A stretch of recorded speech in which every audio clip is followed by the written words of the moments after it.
como toda droga, cumple una función cerebral muy vinculada a los neurotransmisores que se generan en nuestro cerebro por determinadas actividades, ingesta de alimentos, actividades deportivas, relaciones sexuales, pero de la misma manera la droga genera un vínculo. En este caso, como te mencionaban la parte médica, el fentanilo es un opioide sintético diseñado en un laboratorio que tiene el objetivo de cubrir, digamos, esta neurotransmisión hacia la ejecución de ciertas acciones que generan ciertas emociones. El fentanilo lo que hace en su parte médica pues, es bloquear el dolor, pero tiene un componente o es muy potente su composición química, por lo cual un consumo frecuente lo que genera es primero una tolerancia. La tolerancia viene una necesidad, a lo que lleva a una dependencia. Es decir, ¿tolerancia a qué? La tolerancia justamente hacia este consumo o hacia estas sensaciones que produce. Todo es una serie de estímulos, podemos decirlo así, eléctricos que suceden en el cerebro, dependiendo el tipo de sustancia que se consume, pues tendrá que ver mucho con estímulos de felicidad, de placer. En este caso es un bloqueo al dolor. Como la sensación en un primer momento se convierte en una sensación placentera o de calma, posteriormente se repite la dosis. En la siguiente dosis no tienes el mismo estímulo, por lo que incrementas una dosis. Recibiste nuevamente ese estímulo que esperabas, pero ahora tienes una siguiente necesidad de consumo. Por esto es que se genera la tolerancia, porque cada vez es una curva donde vamos consumiendo un poco más de la sustancia y por lo tanto el tiempo de la duración del efecto es menor y por ello es que se consume nuevamente. Pero aquí el problema es que ya después ya no se consume la sustancia, en este caso el fentanilo, para no sentir dolor, sino se consume para no sentir los efectos posterior a los efectos del consumo. Se vuelve atroz. Y en este caso, las personas lo que refieren pues es justamente hormigueo en las partes del cuerpo, el síndrome de abstinencia que se vive posterior al consumo. Ok. Estamos hablando que la primera vez que se consume es una dosis, esa cómo se resuelve, cómo se revuelve la sustancia que se vende en las farmacias o que se utiliza en la parte médica para hacer la droga, para hacerla una sustancia de consumo. Sí, claro, aquí lo primero que tendríamos que hacer es diferenciar. En la parte médica se puede encontrar en parches, se puede encontrar en aerosol, se puede encontrar en soluciones líquidas, inyectables. En el caso el circulante en las calles tiene más que ver con pastillas y tiene que ver más con granulado. Entonces, pues bueno, el usuario dependerá el tipo de consumo o la manera en la que la consume. Generalmente suele ser más en pastilla. En pastillas. Y estas pastillas, ¿por qué dicen que cuando toman una pastilla pueden hasta morir? Sí, tiene que ver con que los componentes químicos del fentanilo tienen una mayor potencia. Se identifica que es 50 veces más potente que la heroína. Entonces, consumir una pequeña dosis te puede dar ese placer. Cuando no se suministra o cuando no se lleva un control de lo que se está ingiriendo o de lo que se está suministrando, puede ser letal. Pero aquí creo que la parte más interesante versa en que los grupos delictivos lo que están haciendo es agregarlo como un componente en las sustancias de circulación, pues que venimos escuchando de tiempos atrás. O sea, ¿la revuelven con la cocaína? Exactamente. Cocaína, por supuesto que con la heroína, con el cristal. Lo que surge de ello, pues es que estás consumiendo la dosis que una persona pudiese representarle habitual. Esta dosis con pequeños componentes de esta droga lo que hace es tener un mayor impacto, y a la vez generar lo que hablábamos de esta curva de la tolerancia, por lo que el efecto es mucho más impactante, pero cuando estás consumiendo, lo que te puede llevar es que un consumo habitual puede generar un paro cardiorrespiratorio, y la misma dosis de toda la vida puede generar un paro fulminante. Ok, entonces revuelven la cocaína o la heroína o el cristal, le ponen adicionalmente fentanilo. Okay. Exactamente. Y la venden en pastillas igual.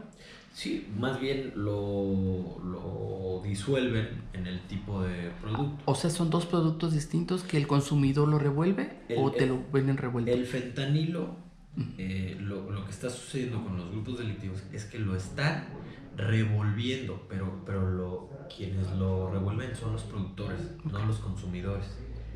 Y también pues se vende ya en el mercado. Entiendo que tiene diferentes nombres: Chiva White,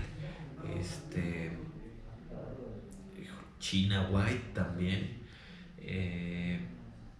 pero ya es, digamos, los usuarios, las usuarias que ya identifican como tal la droga. Además no es algo nuevo, ¿no? Es algo que ahora sale a la luz por la acusación de Estados Unidos, pero es un consumo ya de tiempo atrás. ¿Cuánto tendrá en el mercado, digámoslo así? Sí, entiendo que existió una primera oleada, por así decirlo, alrededor del 2013. Sin embargo, el cristal creció, y es quien acaparó en algún momento la atención. Nuevamente recibe atención por la situación que se está viviendo en Estados Unidos, y que ahora pues está teniendo un fuerte impacto en la frontera norte de nuestro país. Con esto pues también los flujos migratorios tienen un impacto al interior. Algo que nosotros observábamos es que de las personas que se han identificado en el estado, la gran mayoría de ellos, su consumo fue al exterior del estado, y más bien han acudido a clínicas o a nuestros centros de atención primaria a recibir atención, pero únicamente la atención. El consumo fue al exterior. Eso es, bueno. Claro. ¿Cómo están ustedes observando el consumo? O sea, ¿quién lo está consumiendo? En este momento, lo que nosotros hemos identificado con los casos principalmente son poblaciones adultas. Sin embargo, también o sea, ¿mayores de 40 o qué? Por así decirlo, mayores de 18 años. Hemos identificado 2 casos inferiores, pero la edad promedio entre estas poblaciones se identificó en 22. ¿Qué quiero decir con ello? Existen poblaciones que generan un despunte, que son situaciones extraordinarias. La persona de mayor edad que tenemos identificada es de 42, pero el rango promedio gira alrededor de los 26, 29 años. Y estos 2 casos que también tenemos identificados de 14 y 16, pues son los que hacen que se genere un promedio de 22. Pero aproximadamente es edad joven adulto, por así decirlo. ¿Es una droga de fácil acceso? No sabría decirlo. O sea, en el sentido de que hay mucha oferta. En este caso, lo que le refieren, pero ya lo entiendo. Pues, no, si supiera esos casos, pues usted sería el asesor de los cárteles, ¿no? Pero ¿es fácil acceder a eso, lo que les comentan? ¿A la droga? Por lo menos en el estado de Querétaro. Lo que nosotros hemos identificado y la información que hemos trabajado con los grupos por así decirlo, las labores de inteligencia que tiene el Estado. No, en lo que nosotros hemos detectado, lo reitero, tiene que ver más con consumos al exterior. Y esta parte de...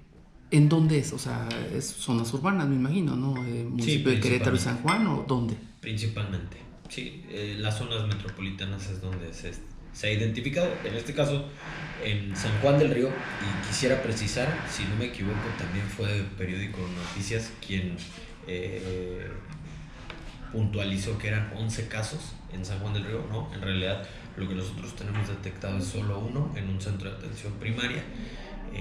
Son 10 los que tenemos identificados. 8 de ellos son en centros, clínicas o anexos, Ujú. y 2 en estos centros. El otro centro de atención primaria es en Santa María Magdalena. Lo demás está ubicado en la zona metropolitana. Ok. Eh, ¿Es una droga cara? Eh, pues Lo que refieren, o sea, eh, digo, me mencionó que el cristal creció precisamente por una cuestión de economía, ¿no? sí, claro. ¿Esta es una droga de fácil acceso económico? Digamos, es mayor el costo del fentanilo en el mercado al cristal. Eh, Entiendo que un gramo ronda alrededor de los $60. Ok. Y esto comparativamente, porque es un reto nuevo, porque el consumo de la cocaína pues también es ya de mucho tiempo. Comparado con la cocaína, así inició, o sea, con esos niveles de ingreso al mercado de consumo. Para ser honesto, no identifico el costo inicial de la cocaína. Más bien creo que tiene que ver en un eh, efecto de mercado entre oferta y demanda. En la medida en la que haya mayor oferta, seguramente sus costos serán mayores, más accesibles. Y en la medida en la que se disminuya, seguramente el costo será mayor. Ok. Quisiera que me diera algunos tips o algunas cosas que ayudaran a los padres de familia a identificar, pues, cuando alguien está consumiendo y cómo se le puede ayudar. Sí, primero que nada, lo que tenemos que, eh, digamos, ¿qué separa y por qué hablamos de una posible, un posible subregistro de casos de fentanilo, que así lo han afirmado nuestras autoridades federales? Justamente tiene que ver con los efectos. Por ejemplo, un consumo de cocaína es estimulante. Sin embargo, las personas usuarias pueden referir efectos contrarios. El fentanilo, como lo hablábamos, al ser un analgésico, tiene efectos, por así decirlo, depresivos o calmantes. Eh, en este caso, pues, tiene que ver el aletargamiento del cuerpo, las náuseas, confusión, estreñimiento, pero lo más importante tiene que ver con sedación y disminución en la frecuencia respiratoria. Esta es la manera en la que un consumidor de fentanilo se distingue del resto. Y pues bueno, una pérdida de conocimiento. Ahora, ¿qué recomendación podemos darle a las familias? No es solo para esta droga. Y creo que esta es la parte que tenemos que ayudar a que la ciudadanía dimensione. O sea, no hablar de adicciones, no poner sobre la mesa que es una realidad del mundo, de nuestro país y por supuesto que de Querétaro, el hecho de que identifiquemos que es un riesgo al que pueden estar expuestos. Poner sobre la mesa el hablar de nuestras emociones, el identificar qué hago cuando tengo un ataque de ira, cuando estoy feliz, porque hemos normalizado consumos. ¿Qué quiero decir con ello? Que cuando nos graduamos de la universidad, generalmente se convierte en un espacio en donde abunda el alcohol, por ejemplo. El que entre las familias permitamos que nuestra sobrina, nuestro sobrino consuman cigarrillos desde edad temprana. Hemos normalizado eso. Un consumo lleva a otro, justamente por ello, por normalizar los consumos y no identificar riesgos. Entonces, en la medida en la que padres, madres, tutores, este, y personas alrededor de las infancias comprendamos esto, que es importante hablar, identificar cuáles son los factores de protección, que duerman sus 8 horas, que acudan a la escuela, entender cuál es el contexto de nuestras infancias, pero también de nuestra familia, con quienes convivimos, qué actividades extraescolares tenemos, y la parte fundamental, que exista un diálogo constante, comunicación efectiva entre las familias. ¿De qué fecha a qué fecha usted ha estudiado el fenómeno de las adicciones? Nosotros llevamos trabajando pues alrededor de 2 años en lo que corresponde a esto. ¿Qué tiene que ver o por qué un politólogo llega a un Consejo Estatal contra las Adicciones? Pinal de Amoles es el municipio 18 de 18. Tiene en su composición el fenómeno migratorio, en donde en muchas ocasiones viene acompañado de consumos de droga. El problema es que las personas que habitan o que se quedan habitando el municipio tienen consumos principalmente de alcohol, y que tiene que ver con una reafirmación hacia la sociedad. Entonces, parte de lo que trabajar el desarrollo social me llevó a este tema de adicciones fue identificar que son factores que vulneran el desarrollo social, que vulneran la composición del tejido social, vulneran el capital humano, pero también generan círculos de violencia, generan círculos de pobreza. Entonces, digamos, efectivamente tengo alrededor de 2 años involucrado en este tema. Se lo pregunto porque ¿cómo podríamos determinar la curva de incremento en el consumo? En los últimos 10 años tenemos una sociedad que crece, o bueno, un Querétaro que crece, llegan 40 familias diario, con todo lo que ello implica, ¿no? Que también seguramente es mayor el consumo y la posibilidad de acceder a las drogas. ¿Cómo se ha comportado el Estado en esto en cuanto a consumo? No solamente ya del fentanilo, que nos queda claro que es una droga nueva, pero ¿cuál es la principal droga y cómo se ha comportado el consumo? Ya luego vamos a los tratamientos. Sí, mira, creo que aquí es bien importante. Generalmente, decisión del presidente, su equipo de trabajo, porque esto nos va a ayudar bastante justo en este proceso de regulación. Y de estas revisiones, ¿ustedes hacen revisiones periódicas de sus centros? Por supuesto. ¿Y hay referencia alguna de abusos? Sí, si a nosotros nos indican, en este caso nos ayuda mucho la observancia de la ciudadanía y de los familiares. Trabajamos de 2 maneras. En alguna es aleatoria, basado en pues el listado total, y también en quejas, pero además estamos partiendo de aquellos que tienen una menor calificación, pues puedan ser a quienes visitemos de manera más recurrente para ayudarles a mejorar y observar que no existe un riesgo. Si tenemos quejas, sí, por supuesto, y en cuanto existe una queja se le da parte tanto a la Defensoría de los Derechos Humanos o bien a la Fiscalía si corresponde a la comisión de un delito. ¿En el último año cuántas tienen? Entiendo que el año pasado fueron alrededor de 11 ¿cómo decirlo?, las intervenciones que tuvimos.